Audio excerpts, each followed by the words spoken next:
ఒకానొక దినాన్ని ఈ అంజూరపు చెట్టును యేసు ప్రభువారు చూచారు. ఈ అంజూరపు చెట్టును చూచి యేసు ప్రభువారు ఏమన్నారో ఇదంతా మనకు తెలుసు.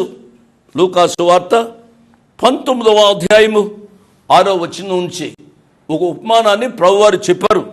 మరియు ఆయన వారితో ఈ ఉపమానము చెప్పెను. ఒక మనుషునికి ద్రాక్ష తోటలో అంజూరపు చెట్టు ఒకటి ఉంది, నాటబడి ఉంది.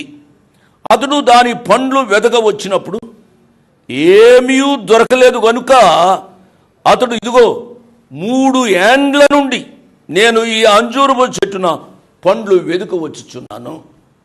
నా ప్రియులరా, మన జీవితాల్లో కూడా యేసయ్య ఫలాలు చూస్తున్నాడు, లేక ఫలమును చూస్తున్నాడు, ఆత్మ ఫలాన్ని చూస్తున్నాడు. మన జీవితంలో ఆధ్యాత్మిక స్థాయిలో ఎదగాలని ఆయన